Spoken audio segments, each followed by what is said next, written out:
Господь мы благодарим Тебя за Твою милость к нам, за Твою любовь к нам, за то, что Ты простираешь Твою руку и прикасаешься к нам без человеческой помощи.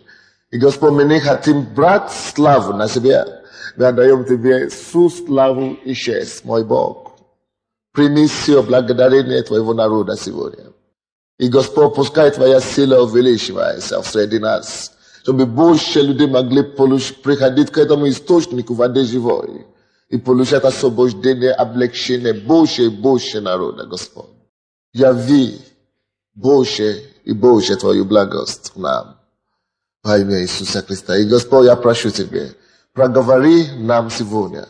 Я предстаю Тебе, Господи, как слабую сосуду, как глиняную сосуду. Употреби меня и говори Твое живое слово, чтобы наша жизнь изменилась, чтобы мы могли жить и ходить в победе. Во имя Иисуса Христа весь народ сказал? Аминь. Аминь. Слава Господу. Аллилуйя. Если у вас есть Библию с собой, откройте, пожалуйста, со мной. Второе послание Тимофею. Я понимаю, что многие люди, другие были исцелены сегодня, но вы не выходили, потому что мы принимаем только самые первые, кто прибегают сюда первыми. Поэтому, если у вас что-то болело, и вы видите, что уже не болит, вы можете ходить к вашим врачам в течение недели, и на следующей неделе можно будет свидетельствовать об этом.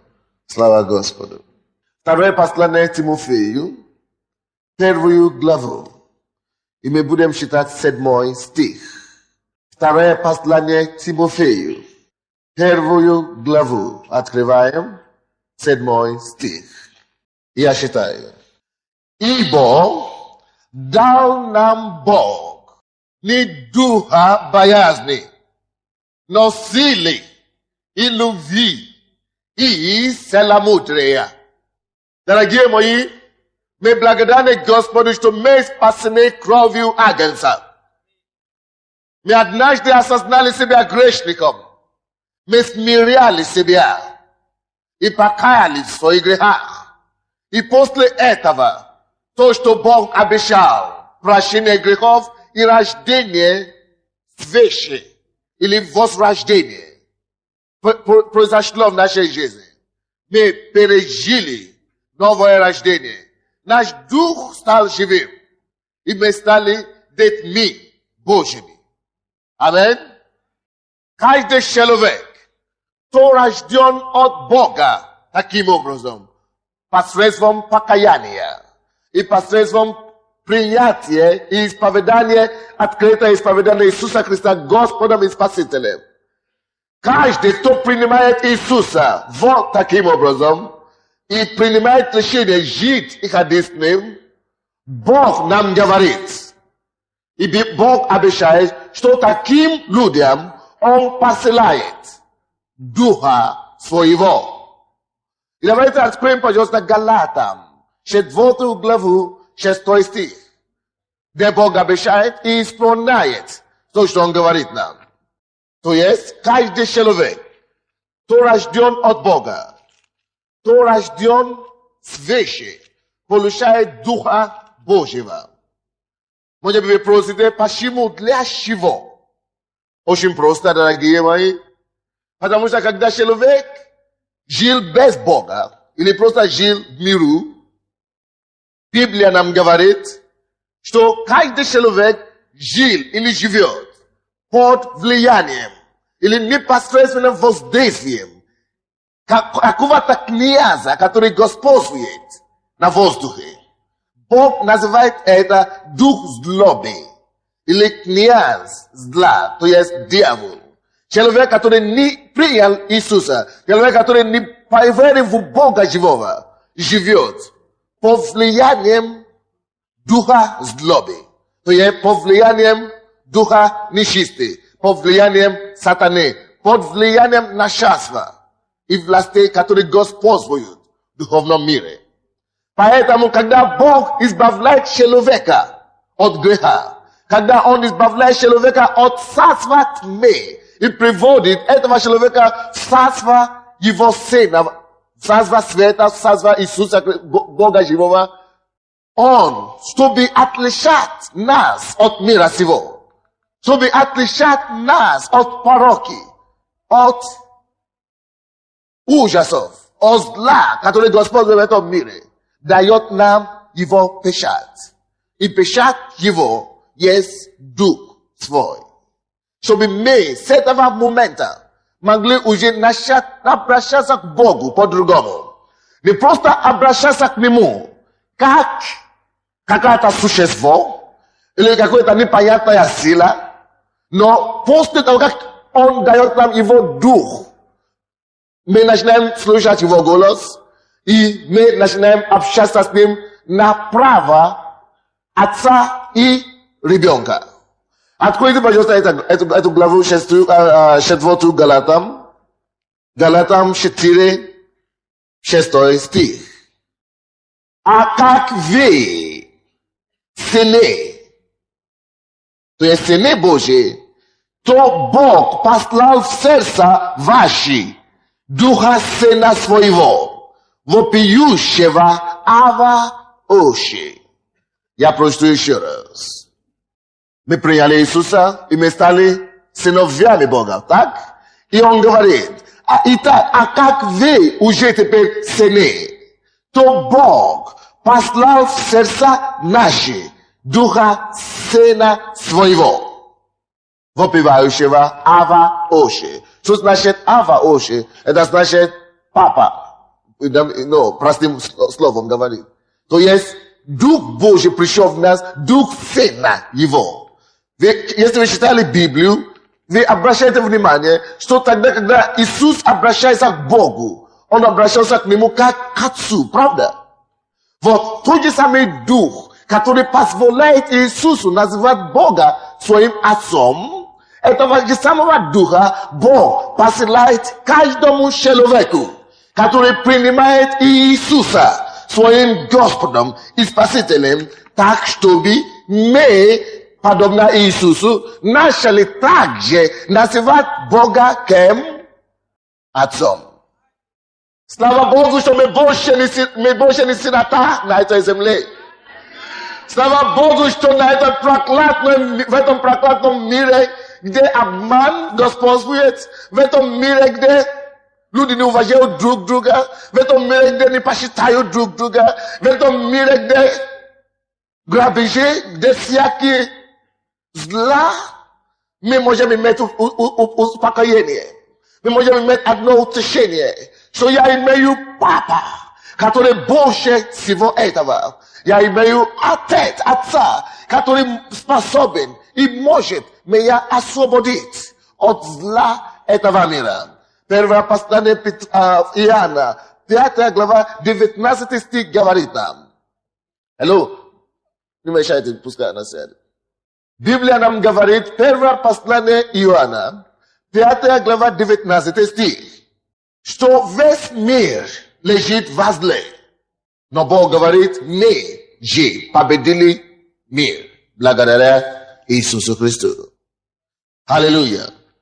Теперь, вы уже знаете, что потому что мы приняли Иисуса, мы приняли Его Духа, так? Чтобы мы также назывались сыновьями Бога или дочерями Бога. Он говорит, Он послал нам Духа Своего, который мы можем вопивать сейчас, Ава Оши. Теперь мы с вами должны иметь правильное понимание об этом Духе, который мы приняли. Духа усыновления. Мы должны знать, что мы приняли, что Он не дает в этом злом мире. Поэтому мы начали нашего чтения именно с 2 послания Тимофею, 1 главу 7 стих. Там написано, что ибо мы приняли Духа. Вы заберете себя, что там тоже речь идет о том, что мы приняли Духа. Ибо мы приняли Духа не боязни. А какой Дух мы приняли? Там как написано там, какого Духа мы приняли? Вы можете открыть 2 Тимофею, там 1 главу и 7 стих. Ибо нам дал Бог Духа не боязни, но силы. Напишите себе. Это Дух, Этого духа, которого мы приняли, есть дух силы. Во-первых, этого духа, который Господь Бог нам не спаслал, есть дух любви. Во-вторых, если вы пишете, можете писать. И дух, который мы приняли, дух усыновления, есть дух также целомудрия. Целомудрия. То есть, мы не просто приняли чего-то непонятное. Дорогой мой, в этом мире, чтобы выжить, нам надо силу. Поэтому Бог посчитает своих детей. Бог знает своих детей. И когда Он спас тебя и признал, что ты его ребенок, Он тебе дает духа силы. Потому что Бог понимает, что весь мир лежит во зле. Бог понимает, что есть нашество невидимыми глазами, человеческими, но они есть. Что есть власть в духовном мире, который правит этим миром. И чтобы победить нашество и власти и духов злобы, Бог нам дает духа силы. Поэтому от Луки 10 глава 19 стих написано. Иисус говорит: «Сие даю вам власть или силу наступать на змей, на скорпионов и на всякую вражью силу». Потому что есть враг. Вы слушаете меня? Есть враг нашей души. Есть враг, который приходит, чтобы украсть, убить и погубить. Для того, чтобы мы могли противостоять власти тьмы, Бог нам дал духа силы. Очень многие люди, вы знаете их, может быть, даже многие из вас такие, они находят их проблемы в людях. О, правительство виновато, это кучка виновата, не, это Кравчук виноват, это сосед виноват, это муж виноват, это жена виновата. Вы знаете, если бы мы поняли то, что Бог понимает, если бы мы поняли то, что написано в Библии, вы бы знали, что человек не виноват в ваши проблемы. Если человек делал вам гадость, я знаю, это бывает, но не человек виноват. Есть силы, которые больше их, которые правят ими. Поэтому Библия говорит, что наша брань не против крови. Это Ефесянам 6:12. Ефесянам 6:12. Наша брань, наша борьба не физическая, она не против крови и плоти. Это значит, мы как христиане, хотя бы в этой церкви, мы не делаем Христовые походы. Мы не убиваем, мы не ломаем, мы не воюем против крови и плоти. Потому что кровь и плоть не виновата. Иисус, наоборот, пришел, чтобы спасти кровь и плоть, чтобы спасти человека. Это мы не гневаемся на человека. И я хочу, чтобы вы знали, дорогие братья и сестры, не видите источник ваших проблем, ваши соседа. Поговорите с Богом. Запрещайте дьявола, не соседа. Ругайтесь с дьяволом, не соседом. Поэтому Бог говорит от Луки там 10:19. Даю вам власть наступать не на соседа, наступать не на правительство.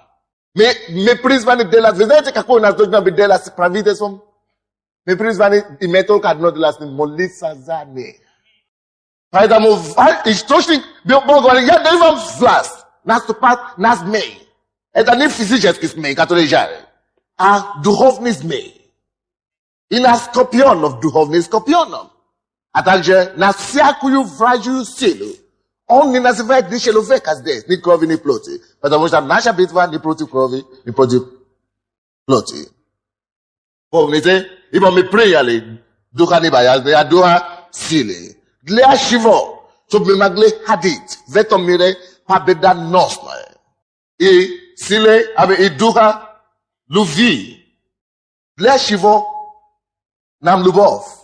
Для того, чтобы мы могли иметь нормальные правильные взаимоотношения с нашими окружающим миром. Нашим окружающим миром. Вы понимаете меня? До того, как мы покаялись, наша движущая сила была эго. egoism. Ya, toka radi sibia ya sodera. Поэтому Богу необходимо это все заменять. Чтобы вместо духа я, вместо своего эго, чтобы поставить в нас что-то лучшее. Чтобы поставить в нас духа любви.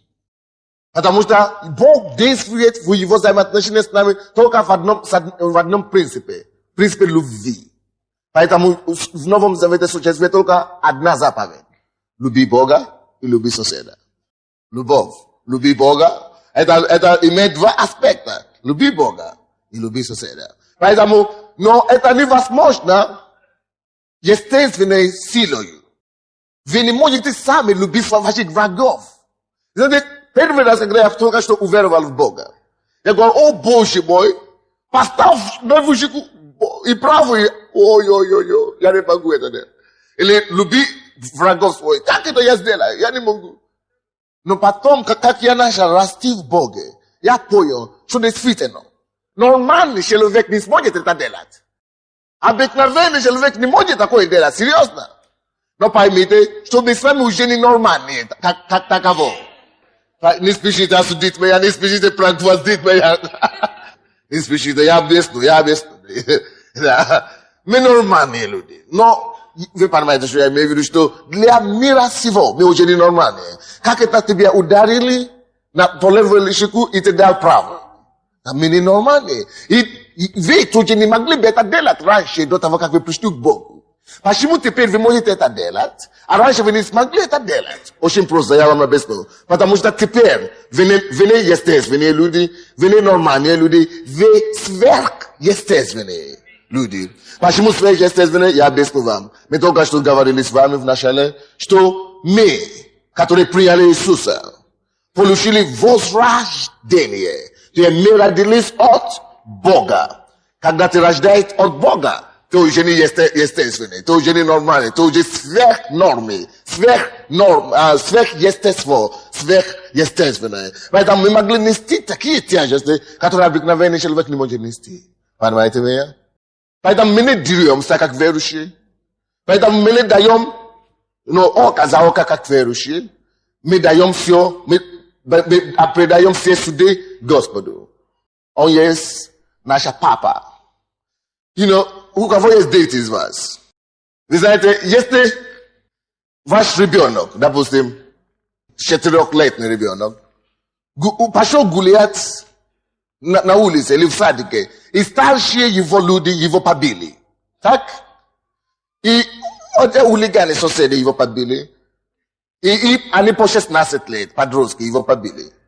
Они сильнее его намного. И он приходит. Что вы думаете? Он начинает сражаться с ними, ему 4 года, а им 16. Что он начнет с ними биться, или он пойдет к папе, если у него есть папа? Папа, это он меня побил.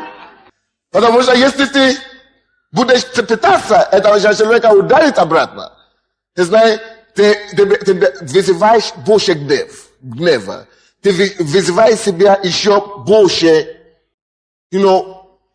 зла. Поэтому зло может поражать только зла. Вы понимаете меня? Только добро может победить зла. Именно тут заключается непонимание мира сего нас. Мы проповедуем, что мы имеем Отец, который больше нас и больше нашего обидчика. И он может, он силен, достаточно силен, чтобы справляться с любым обидчиком, если нужно будет. Но мы не просим, чтобы Бог справлялся с людьми. Мы просим, чтобы Бог спас людей. Вы понимаете? Потому что, когда Он спасется, допустим, многие из вас уже подошли ко мне, говорят, я извиняюсь. Я говорю, за что? Потому что, когда я пришел, я говорю, что на базе проповедует, чего меня сюда пригласили? Они меня ругали раньше, по телевизору выключили. А теперь приходят и говорят, извините, за что? А я вас не знаю. Да, но я вас ругал. Почему это? Потому что он меня не знал, а он уже пришел к выводу какой-то. И то же самое, те люди, которые делают вам плохо, да, когда вы молитесь, чтобы Бог их спасти, Он их спасет. И они начнут умолять вас, чтобы вы простили. Видите? Поэтому лучше молиться именно не за отмещение, а за то, чтобы Бог помиловал этих людей и спас их. Вы помните Иисуса? Когда его распяли, что он говорил? Господи, помилуй их, ибо они не знают, что они делают. Вот для этой цели, слушайте меня, для этой цели Бог послал нам Духа чего? Да, очень хорошо слышите. Бог послал нам для этой цели Духа любви, для взаимоотношения с окружающим миром и с нашими соседями. А Духа силы Бог послал нам для общения с Духом, который выше нас, духовным миром. И Библия также говорит, кроме Духа силы, Духа любви, Бог послал нам еще Духа целомудрия. Что это такое сложное старославянское слово? Целомудрие. Духа целомудрия Бог нам посылает, чтобы мы могли быть в мире самим собой. Чтобы ты мог быть чист, чтобы ты мог быть здоровым в своем уме. Знаете, когда у вас много заботы и вопросов, и много мужчин, вы думаете слишком много, к чему это приводит? Это приводит к депрессии, правда? Приводит никуда. Вот, Бог нам дает духа целомудрия, чтобы мы вот так не жили, чтобы наши мысли могли быть здоровыми во всякое время. Я вам покажу, что это значит. Откройте, пожалуйста, Филиппийцам 4, 4 стиха по 8. Филиппийцам 4 главу, 8 стих, 6 стиха по 8 стих. Не заботьтесь ни о чем, но всегда в молитве и прощении, благодарением, открывайте свои желания перед Богом. Вы слышите? Открывайте ваши желания перед Богом. 7 стих. И мир Божий, который превыше всякого ума, заблудит сердца ваши и помышления ваши во Христе Иисусе. Вы слышите? Мир Божий, который превыше ума. Что значит превыше ума? Это значит подобные ситуации, люди беспокоятся, люди бьются и так далее. А ты говоришь, слава Богу. Пустые пустые прилавки. Слава Богу, Бог обеспечитель мой, он мне даст что кушать. Нету зарплаты по 2 месяца. Слава Богу, Бог благословляет моего начальника, Бог благословит нашу страну, и заводы поднимутся. Они говорят, ты что, с ума сошел, что пусть поехали, что ругай, а ты благословляешь. Слава Богу. Потому что ты не беспокойся. Мир Божий наполняет твое сердце, и твоим сердцем, и твоим разумом. Поэтому это есть мир, который выше ума, выше рассуждения, выше, чем то, что обыкновенный человек может понимать или понять. И понимаете? Для этого мира, для того, чтобы у вас такой мир мог быть в ваше сердце, для того, чтобы ваши помышления могли быть чистые, какие наши помышления будут, это 8 стих, для того, чтобы у нас могли быть такие помышления, Бог посылает нам какого духа? Целомудрие, чтобы вы были целые, здравые все время и мудрые во всякие добрые дела. 8 стих, давайте прочтем. Наконец, братья мои, что только истинно, что честно, что справедливо, что чисто, что любезно, что достославно, что только добродетель и похвала, о том помышляйте. Но человеку обыкновенному, человеку, который просто живет этим миром без духовной счастья, духовной, без общения с Богом. Человек неверующий, он живет, вы знаете, повседневные проблемы, суетой. Для этого Бог нам послал духа целомудрия. No, vi skažete, no pa mu se ravno veruši, pa dosta takие problemi. Pa mu se ravno veruši imaju probleme s dijavolom. Pa mu veruši se ravno imaju takие problemi. Поэтому мы приходим на собрание. Поэтому мы приходим на служение, чтобы изучать Слово Божие. Как, чтобы мы могли видеть себя, на страницах этой книги. Именно об этом я и проповедую сегодня. Тема моей проповеди. Я уже дошел до половины, конечно. Чтобы вы могли понять. Тема этой проповеди сегодня. Познавай орудие. Оружие дьявола. Познавай его орудие. Если вы можете писать. Познавай оружие дьявола. Притом тут дьявол. Вы скажете, так? Вроде бы тут дьявол не очень много. Мы уже выяснили, что Бог дал нам духа целомудрия, духа любви и духа силы, чтобы мы могли жить победоносной христианской жизнью здесь на земле. Теперь, то же самое Библия говорит нам, чтобы мы не расслабились, чтобы мы могли ходить и жить бодрствуя все время. Первое послание Петра, 5 главе, 7 стих. Библия нам говорит, что ваш враг, дьявол, как рыкающий лев, ходит, ища кого поглотит. Ваш враг, дьявол. Скажите, пожалуйста, кто наш враг? Не Кушма. Кушма – это благословение для нас. Не председатель вашего районного совета. Верующие не ругают правительство. Что я сказал?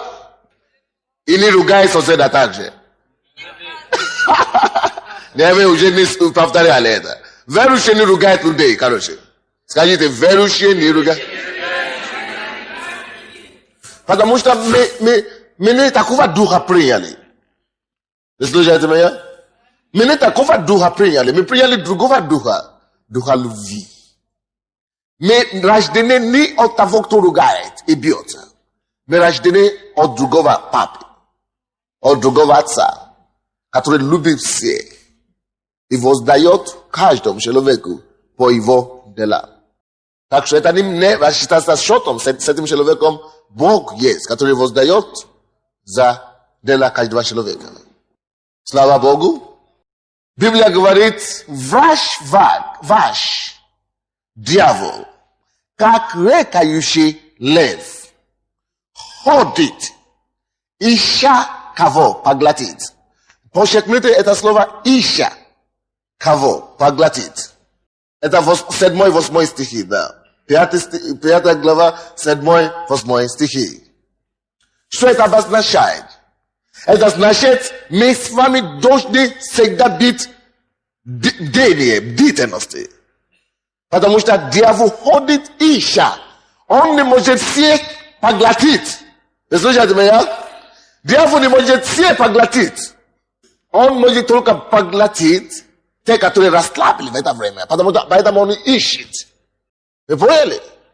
Поэтому я проповедую сегодня о оружии дьявола, чтобы вы могли распознавать его, когда он подходит к вам. Что Бог нам дал? Духа силы. И дьявол знает, что если мы будем сильны и ходить в этой силе, что мы всегда будем побеждать его. Допустим, у меня нет проблем с дьяволом даже. Потому что каждый раз, когда он приходит, чтобы получить. Потому что я знаю, как справляться с ним. Библия говорит, что я даю вам власть наступать на змеи, на скорпионов и на всякую вражью силу. Я ему даю бабабам. Он получает, он убегает. Потому что написано, что Яков 4:7. Приближайтесь к Богу и противостаньте дьяволу. И он что сделает? Убежит. У него длинный хвостик, он будет правый такой, он убежит от вас.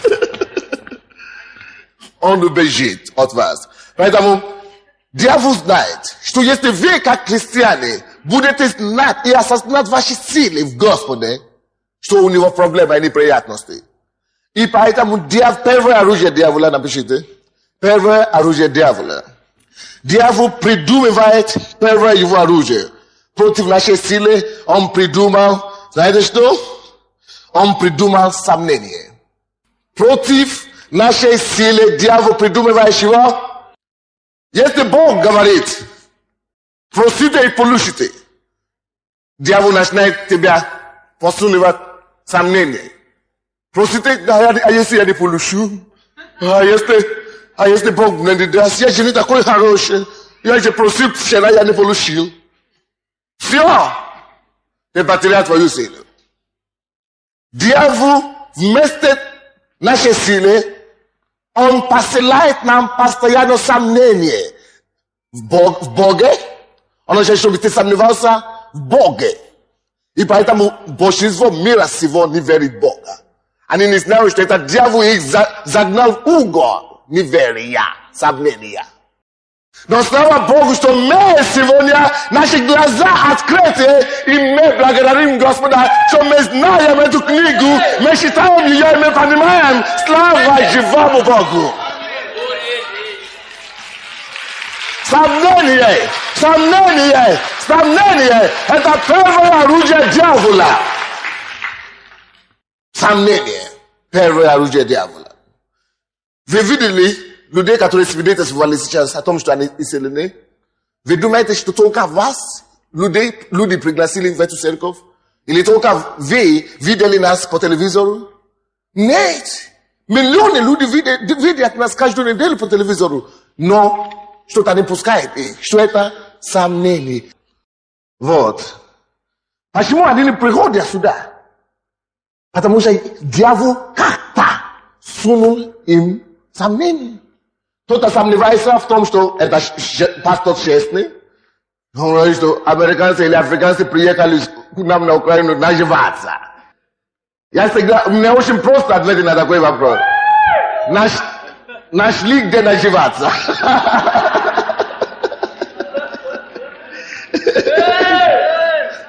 Но мы верим, что все равно Бог поднимет эту страну, потому что мы молимся за Украину.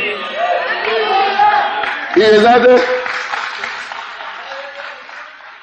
поэтому мы приехали. Пускай они нас не понимают. Пускай тебе неправильно понимают.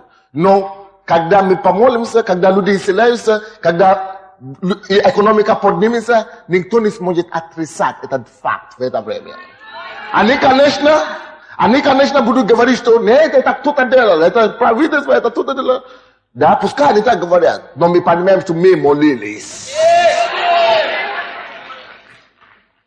Пока люди не молятся, ничего не происходит. Но как только что мы начинаем молиться, люди начинают исцеляться, бесы начинают выходить, и экономика начинает улучшаться. Аллилуйя. Поэтому мы благодарны Господу за то, что Он открыл нам возможность верить, победить неверие, победить сомнение. Первое оружие дьявола — это что? Дорогие мои, если ты очень сомневался в чем-то, я прошу тебя во имя Господа Иисуса, тот, кто умер за тебя и за меня, лучше тебе сомневаться в своих сомнениях, а не в Бога живого. Сомневайся в своих поводы, или как доводы. Сомневайся в своих неверия, но в Бога держись крепко и верно. Библия говорит нам, что верен обещавший. Верен обещавший. Даже тогда, когда мы не с вами не верны, я каждый день ошибаюсь. Но он все еще верен ко мне. Даже когда мы не верны, он прощает нам, показывая свою верность нам. Поэтому первое оружие дьявола. Давайте быстренько посмотрим доказательства в Библии, чтобы это могло дойти до вас. Аллилуйя. Откройте, пожалуйста, вместе со мной. Послание Иакова. Иаков, первую главу. Иаков 1. Будем читать 6 и 7 стихи. 6 и 7 стихи. Давайте с 5 стиха все-таки, с 5, чтобы было понятно. Если же у кого из вас не достает мудрости, если у кого чего-то не достает, особенно мудрости, да просит у Бога, дающего всем, просто и без упреков. Бог, когда люди просят у него, что он делает? Он дает некоторым или всем? Всем. Просто. Он не говорит, что иди принесите сначала деньги, поэтому мы не получаем здесь деньги за исцеление. Поэтому мы здесь не получаем деньги за билет или за вход. Это Бог делает бесплатно. А почему мы собираем пожертвования? Потому что нам надо снимать зал. Еще другой зал нам надо снимать, еще более дороже и так далее. Нам надо покупать аппаратуру и так далее.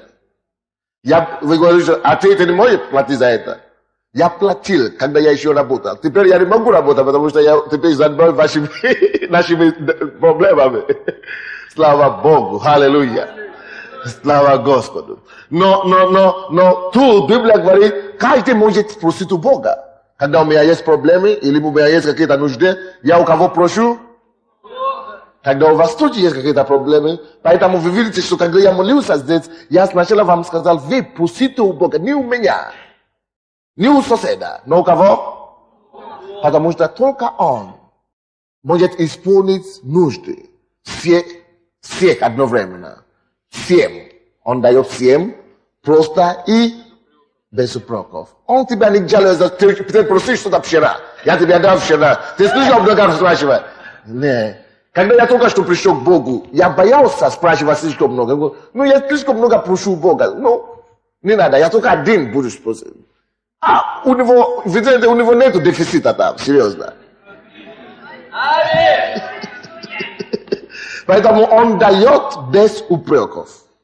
Поэтому радуйтесь, Господи. Он дает без упреков, слава Господу.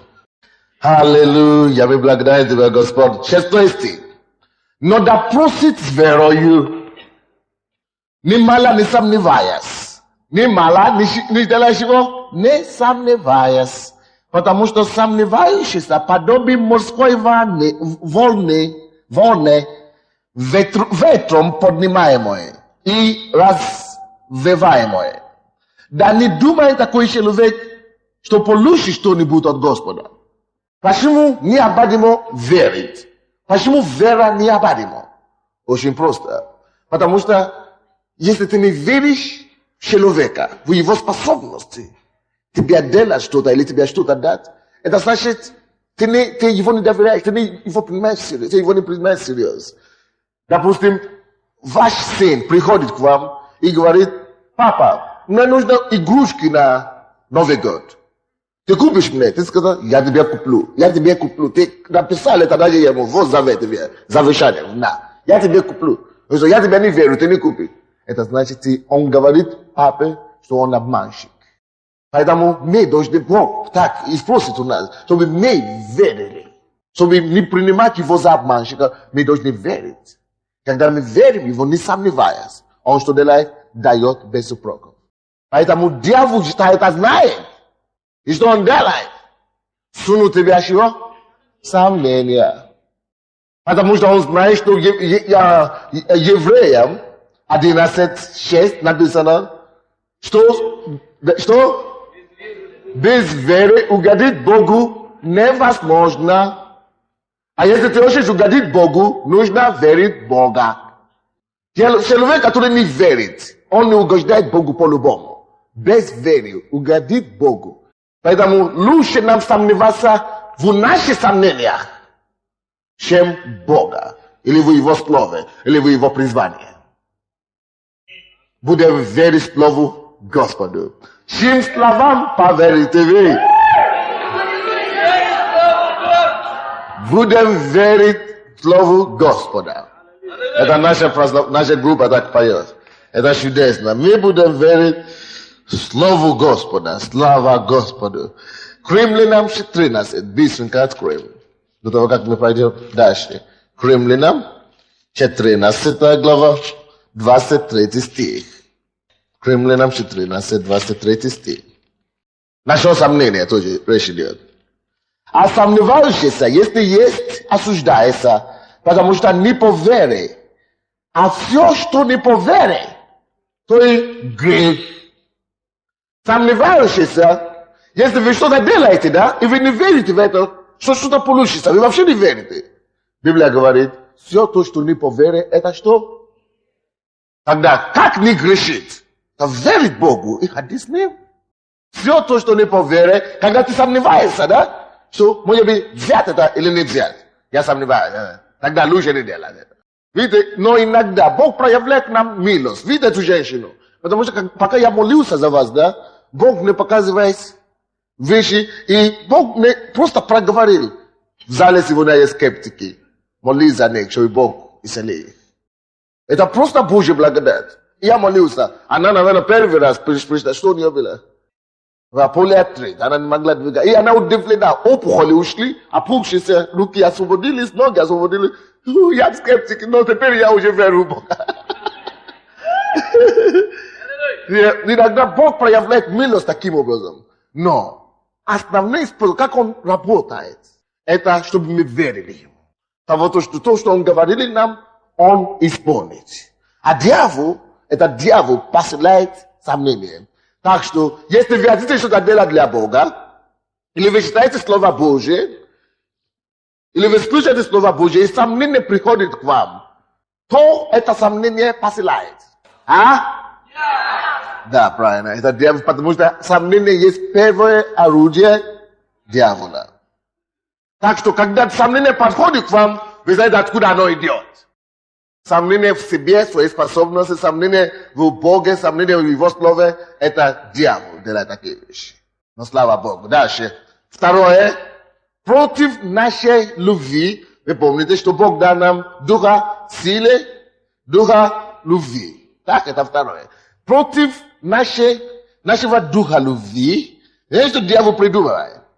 Дьявол придумывает страх. Так что страх – это второе орудие дьявола. Страх – это второе орудие дьявола. Дьявол не хочет, чтобы вы были уверены в себе. Дьявол не хочет, чтобы вы жили спокойной жизнью на земле. Вы знаете, каждую неделю люди приходят ко мне в офис и везде на улице, люди иногда узнают, они приходят, я не хочу жить. Они хотят покончить самоубийство.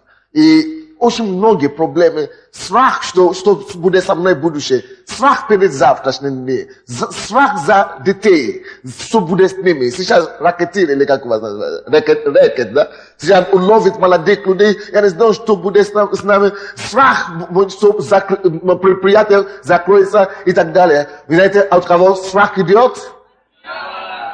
Так что познавай орудие дьявола. О, диагноз, поставили мне диагноз рак и так далее. Страх, я умру, мои дети еще маленькие. А что Бог говорит? Бог говорит, что ты не умрешь, ты будешь жить и прославить Господа. Это написано в Библии. Пускай врачи говорят, хорошо. Но те же самые врачи, после того, как Бог тебя исцелит, поставят другой диагноз и будут говорить по-другому. Вот эта женщина, как вас зовут? Белли, это зовут. Шапка, встаньте. Врачи что вам сказали? Вы что, у вас какое-то горло, что у вас там было? Покажите ей, покажите по телевизору. Так. Вы уже были члены церкви, так? Вы не помолились за вас, так? Что профессор говорил после повторного? Так. Комиссарник, это кто? Профессор? Так. Они не знают, что... Вы почему не сказали, что вы уже побили в церкви? Но надо было говорить, она же не понимает. Слава Богу. Аллилуйя. Представьте. То есть, врачи делают свои работы. Но мы же знаем, что Бог есть тот, кто создал нас. Когда чего-то невозможно, когда ты не уверен о чем-то, знай, что у тебя есть Отец, который усыновил нас и послал нам Духа Сына Своего. Сколько еще получили исцеление от раковой болезни, связанной с раком? Поднимите ваши руки в зале. Слава Богу. Я вижу ваши руки. Видите, wrakowi болезни, только после установления диагноза врачей мы принимаем эти свидетельства. Когда врачи сами говорят, что нет. Почему я говорю вам эти свидетельства? Может быть, кто-то сделает первый раз. Алло? Может быть, вы еще не видели то, что Бог делает. Но все, поймите одно. Богу все возможно. Богу все возможно. Это же всего лишь одно служение. Во втором служении мы зададим тот же самый вопрос, и вы увидите, что будут такие же люди, которые имеют такие свидетельства тоже. Каждый день Бог творит невероятные вещи. Так что твоя проблема не слишком большая для Бога. Не принимай страх. Отвергни страх и верь в Господа Бога твоего. Страх – это орудие дьявола, чтобы уничтожить твою любовь к людям. Потому что если у тебя будет страх, да, внутри, ты не можешь любить людей. Ты обеспокоен только о своих проблемах. И ты толкаешься остальных людей.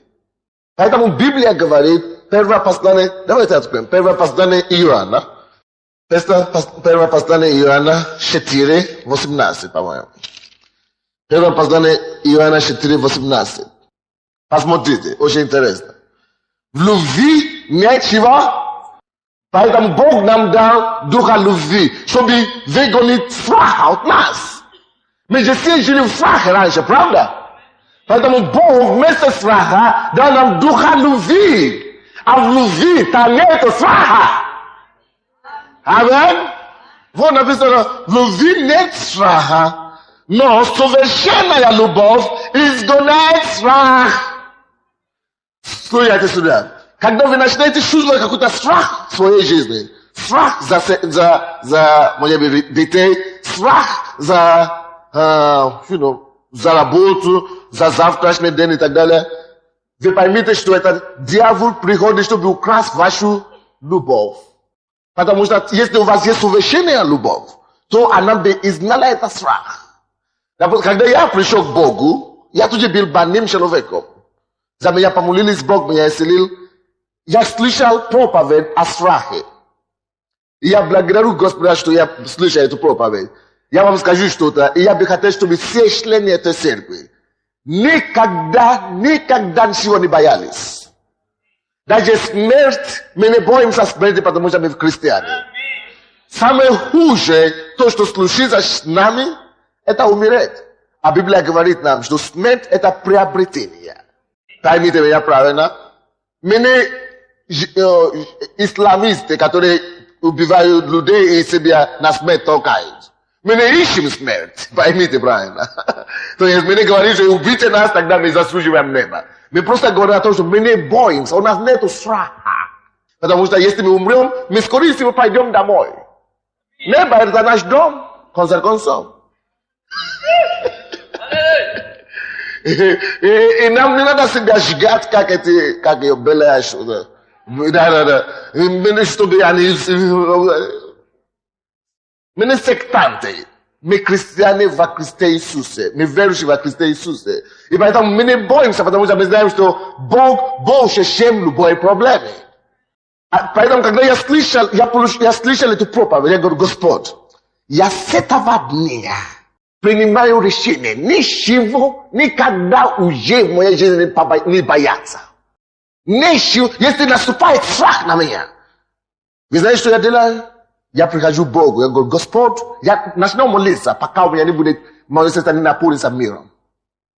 Допустим, когда, вы знаете, время, когда националисты писали нам письмо, что они распят, они меня убьют, и еще угрозы наркобизнеса, что мы избавляем людей от наркомании, и что они потеряют клиентов потеряют. И говорят, что они меня убьют, и так далее. Я получили письмо. Я говорю, Господь, неужели ты меня послал сюда, чтобы потом убить? Хорошо. Но я пошел к Богу, я говорю, Господь, я не буду бояться ничего. Я молился, Господь говорит, я тебе поставил, иди сделай свою работу. Просто делай свою работу. Я работаю, но сегодня я еще не умер.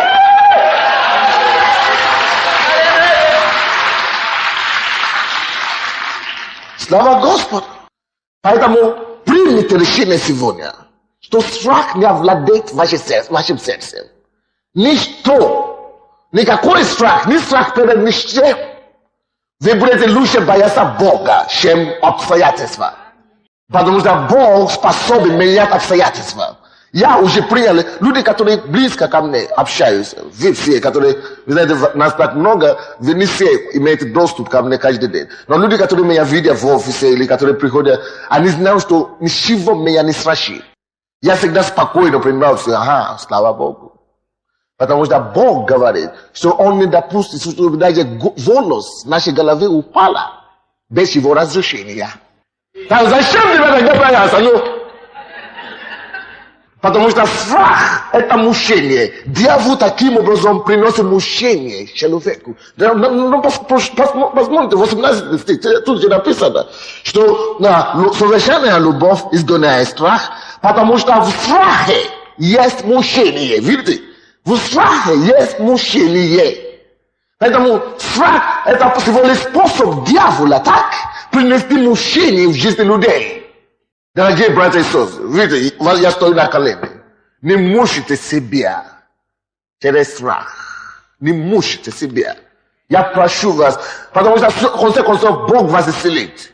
Я помню, когда эта женщина подошла ко мне на ночной молитве, на ночной службе. Она подошла, поставили мне диагноз раковой операции в приступе. Не беспокойтесь. Давайте будем молиться Богу. И мы помолились. И Бог сделал чудо.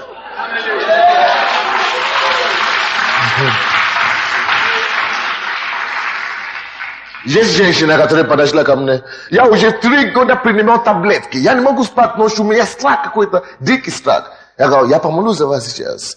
Я изгоню этого духа страха. Потому что Бог нам даст силу над бесами. И после этого вы начнете спать. Потому что Бог дал нам не духа страха, а духа любви. И наполняйте себя любовь Божия. Любви Божией. Приходите на церковь, слушайте слово, потому что совершенная любовь, что делает? Она говорит, я помолился за нее, она пошла, она говорит, она еще мучит себя, вместо чтобы просто-напросто поверить в то, что сказали. Мне пришло повторно помолиться за нее, она потом на следующей неделе, я уже сплю.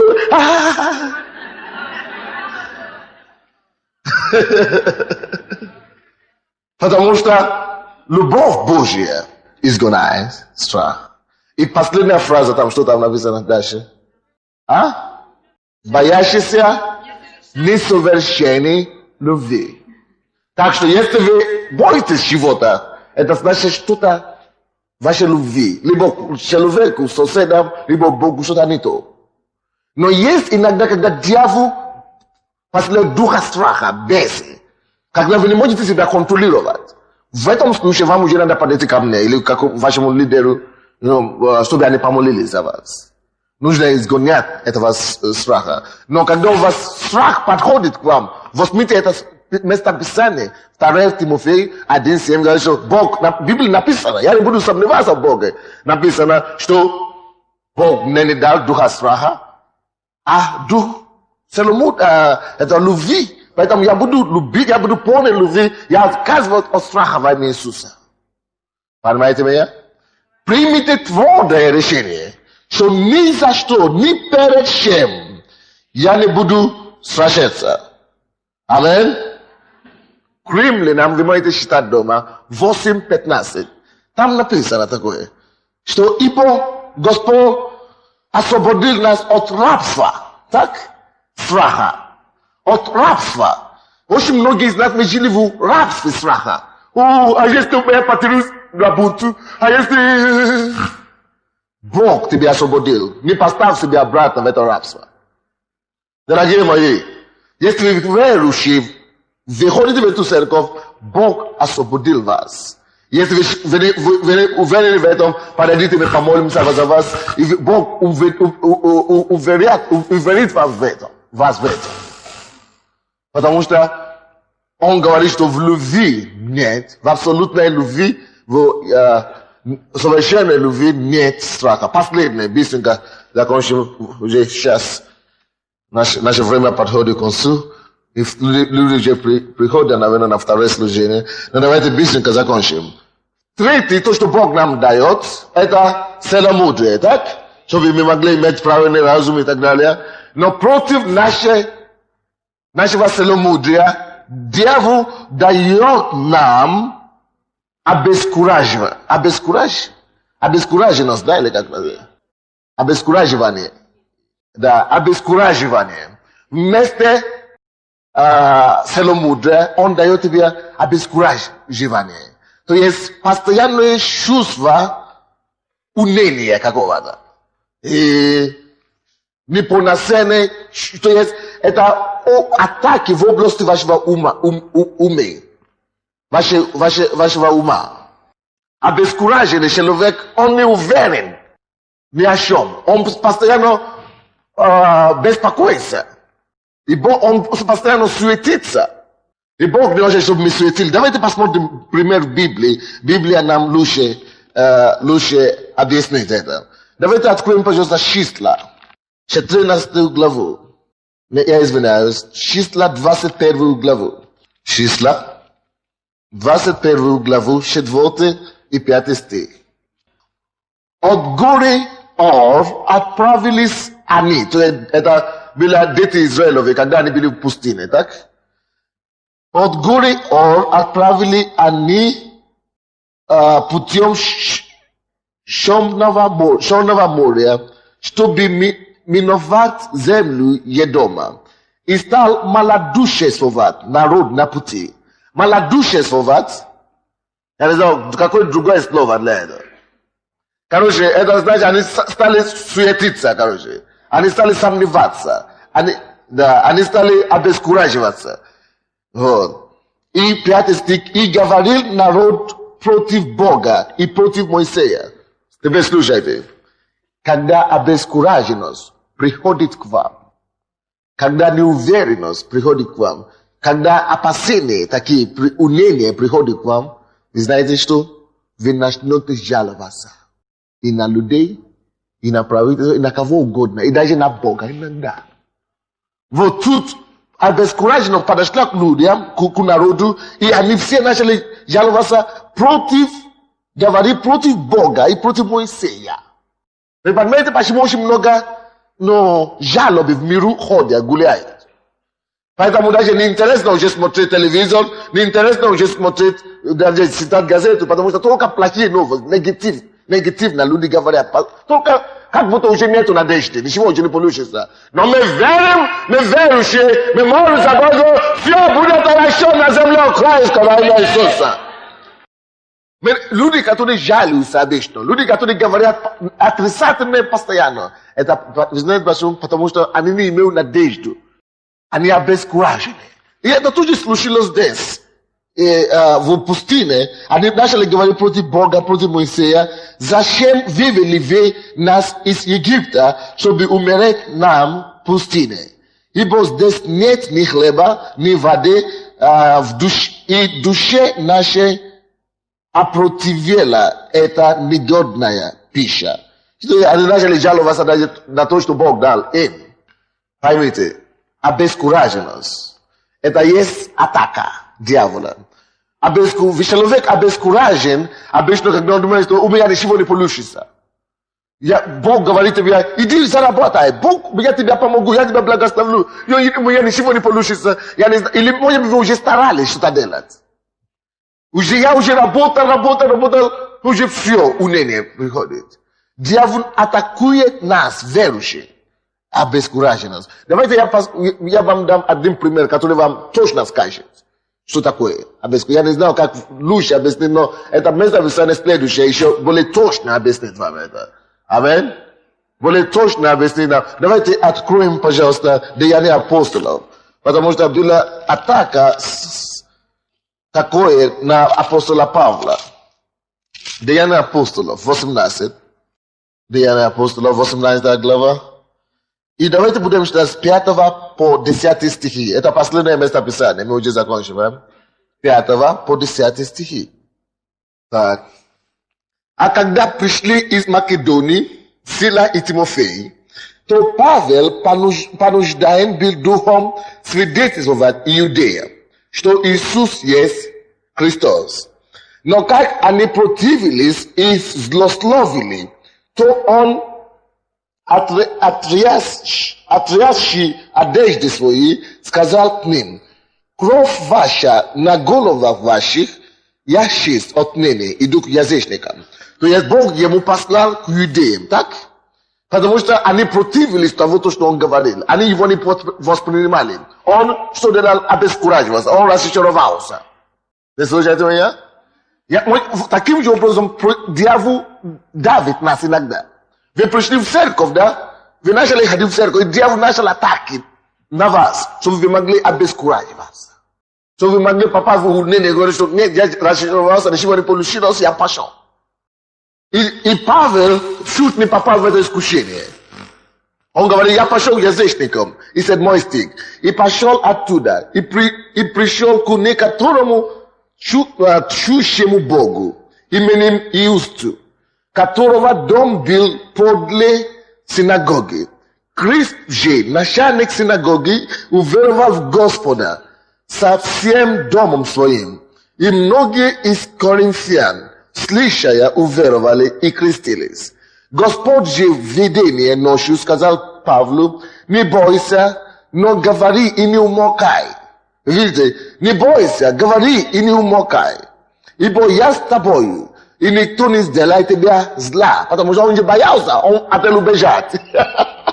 А Бог говорит, что не убежай. Я с тобой.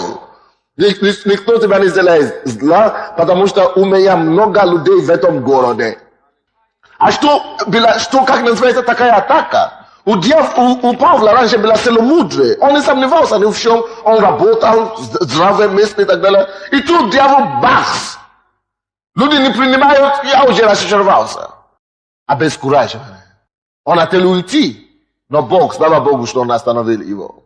Поэтому, если Бог тебе сказал что-то делать, если ты уже служишь Богу, то не смотри на те атаки и обстоятельства, которые окружают тебя. Просто верь Господу и идти дальше, служи Ему дальше. Вы слушаете меня? Дьявол будет всегда атаковать вас, чтобы вы могли бросить, говорить: все, я уже устал, я уже не могу больше. Но верующий человек так не поступает. Потому что Бог дал нам не духа боязни, а духа силы, духа любви, духа целомудрия. А дьявол, чем он атакует нас? Сомнением, так? Страхом, обескураженностью. Слава Богу. Я хочу, чтобы вы теперь повернули лицо обратно на дьявола и атаковать ему сегодня. Потому что Библия говорит, что я даю вам власть наступать на змей, на скорпионов и на всякую вражью силу. То есть, мы не наступаем на людей, мы наступаем на кого? На всякую вражью силу, на дьявола и на все его силы, на сомнения, которые он приводит против нас, на страха, которые он приводит против нас, и на обескураженность, которую он выступает против нас. Поэтому скажите Господу сегодня, что освободи меня от страха, освободи меня от обескураженности, освободи меня от сомнения. Я тебя буду верить и буду ходить с тобой сегодня. Я верю в тебя, я буду двигаться с тобой. И я отказываю от страха, я отказываю от обескураженности, я отказываю во имя Иисуса от сомнения. Я принимаю победу от моего Бога, я принимаю духа силы, я принимаю духа любви, я принимаю духа целомудрия. Поговорите с Господом, каждый человек по себе. Есть орудие дьявола против вас. Страх. Сознательно откажитесь от этого. Сомнение. Сознательно бросьте сомнение, верьте Господу и Его Слову. Скажите дьяволу, что он не возьмет вас обескураживанием.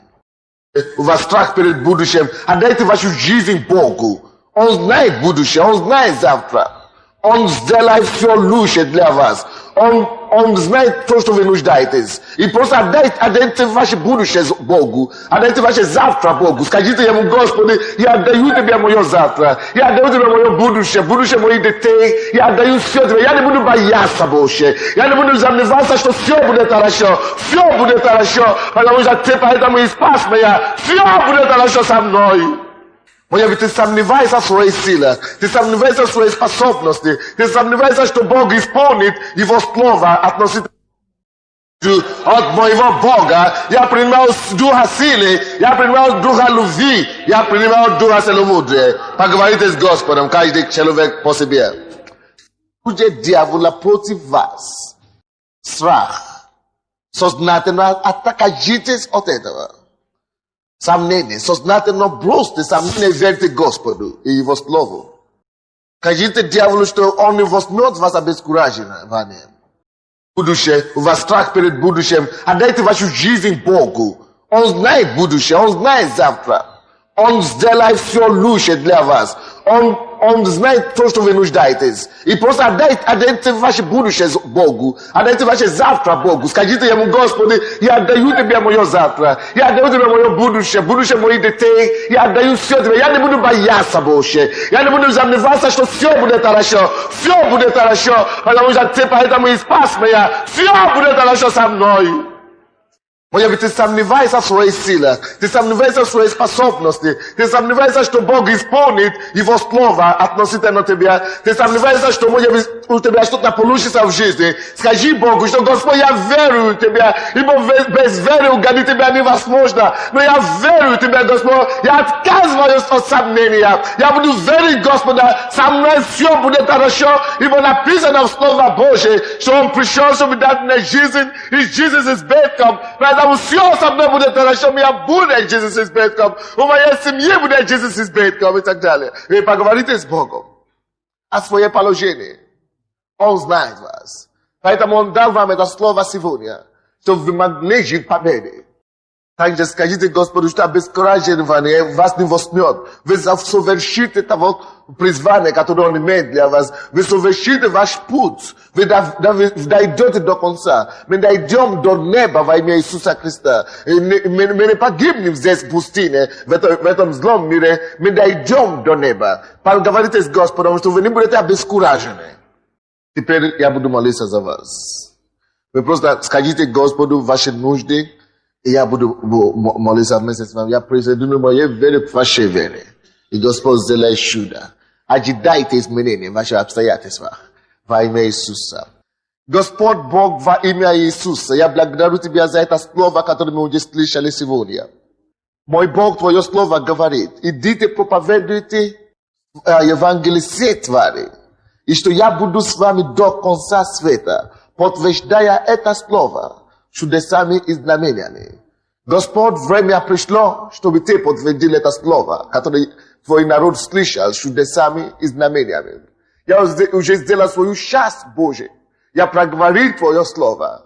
Я молюсь, чтобы Ты явил Твое чудо и избавил Твоего народа от страха, от сомнения и обескураживания. Чтобы мы все научились стоять на том, что Ты уже нам дал, на силе Духа Святого, на любви к нашим соседям, на целомудрие для нашей личной жизни. Поэтому, Господь, силой, которую Ты дал нам, чтобы мы наступали на змей и на скорпионов, и чтобы мы противостояли дьяволу, и что он убежит от нас. Я противостою всяким делам дьявола, присутствующим в этой жизни во имя Иисуса. Господь, именем Иисуса Христа я разрушаю духа страха. И я повелеваю всяким духом сомнения, всяким духом страха, обескураживания, уйти вон во имя Иисуса Христа. Потому что Библия говорит: именем моим вы изгоните бесов. Я изгоняю всякий духов сомнения. Выйдите вон и далите прочь жизни этих всех людей. Пускай Твой народ, Божий мой, живет в мире, покое, в уверенности в будущее.